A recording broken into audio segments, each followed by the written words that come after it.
తాగే ప్రతి బొట్టు, తినే ప్రతి తిండి భూమి నుంచి వచ్చింది అధ్యక్ష. ఆ భూమికి సంబంధించినటువంటి క్వశ్చన్ నేను, ఇది రెవెన్యూ సంబంధించినటువంటిది. 2006లో ల్యాండ్ కన్వర్షన్ యాక్ట్ని పెట్టారు అధ్యక్ష. అంటే వ్యవసాయ భూమిని వ్యవసాయేతర భూమిగా, అది రియల్ ఎస్టేట్ కావచ్చు, ఇండస్ట్రీ కావచ్చు, ఎనీవన్ బిజినెస్ పర్పస్కి వాడినప్పుడు దాన్ని ల్యాండ్ కన్వర్షన్ యాక్ట్కి తీసుకొచ్చి వ్యవసాయేతర భూమిగా మార్చారు అధ్యక్ష. అయితే ఈ రోజున రెవెన్యూ డిపార్ట్మెంటు రిజిస్ట్రేషన్ డిపార్ట్మెంట్ మధ్య సమన్వయ లోపమో లేదంటే తెలిసి జరుగుతుందో తెలియదు, కానీ రిజిస్ట్రేషన్ ఆఫీసులో wet land, dry land, house సైట్స్కి మాత్రమే వాల్యూ కట్టాలి అధ్యక్ష.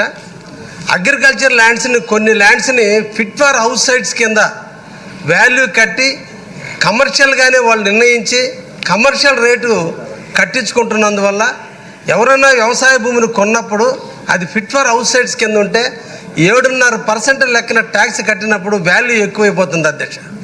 వెంటనే ఆ భూమిని మళ్ళీ వ్యవసాయేతర భూమిగా మార్చుకోవడానికి మళ్ళీ రెవెన్యూ అధికారికి అప్లై చేస్తే మళ్ళీ అక్కడ నాలా ఫీజు మళ్ళీ 5% కట్టాల్సింది పరిస్థితి వస్తుంది అధ్యక్ష. 2 సందర్భాల్లో 2 రకాలుగా నష్టపోతున్నారు అధ్యక్ష రైతు. ఒకటి వ్యవసాయపరంగా 7.5% కట్టాల్సి వస్తుంది, అది ఒరిజినల్గా వ్యవసాయ భూమి. కానీ రెవెన్యూ వాళ్ళు రిజిస్ట్రేషన్ అప్పుడే రిజిస్ట్రేషన్ ఆఫీసులో దాన్ని ఫిట్ ఫర్ హౌస్ సైట్స్గా చూపించిన కారణాన అక్కడ వాల్యూ ఎక్కువైపోయినందువల్ల అక్కడ గవర్నమెంట్కి ఆదాయం వస్తుంది. దాన్ని మళ్ళీ ల్యాండ్ కన్వర్షన్ పోయినప్పుడు అక్కడ 5% నాలా కట్టించుకున్నందువల్ల అక్కడ ఉంది. దీనివల్ల రియల్ ఎస్టేట్ రంగంలో దాదాపు 125 రంగాలు అభివృద్ధి చెందేటువంటి రంగంలో ఈరోజు రియల్ ఎస్టేట్ వ్యాపారస్తులకి ఇది గుదిబండగా మారింది అధ్యక్ష. దీని మీద చాలా సమస్యలు మా దృష్టికి వస్తున్నాయి. తప్పకుండా ఎక్కడో ఒక ఫీజు కట్టించుకోవాలి తప్ప 2 ఫీజులు కట్టించుకోవడం అయితే కరెక్ట్ కాదు. దీన్ని సవరిస్తే బాగుంటుందని మీ ద్వారా రెవెన్యూ మంత్రి గారికి తెలియజేస్తున్న అధ్యక్ష. ధన్యవాదాలు. Thank you speaker sir. గౌరవ సభ్యులు కావ్య కృష్ణ గారు చెప్పింది, గౌరవ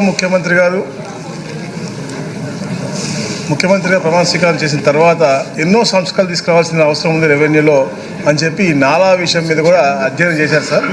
తప్పకుండా ఏదైతే ల్యాండ్ ఓనర్స్ ఉన్నారో ఏదో ఒక ఫీజు కట్టాలి, తప్పకుండా 2-3 ఫీజు కట్టకూడదని ఒక లక్ష్యంతో, అదే దాంతో పాటు అధ్యక్ష మన ప్రాపర్టీలో ఏదన్నా కట్టుకునే విధంగా హక్కు మనకే ఉండే విధంగా చేసే ఒక డెవలప్మెంట్ ఛార్జెస్ తప్ప ఇవన్నీ కూడా తీసేయాలని చెప్పి ఒక అధ్యయనం చేస్తా ఉన్నాం అధ్యక్ష. త్వరలో ఒక శుభవార్త కూడా కావ్య కృష్ణ గారికి తప్పకుండా తెలియజేస్తాం అధ్యక్ష. థ్యాంక్ యూ అధ్యక్ష. ధన్యవాదాలు.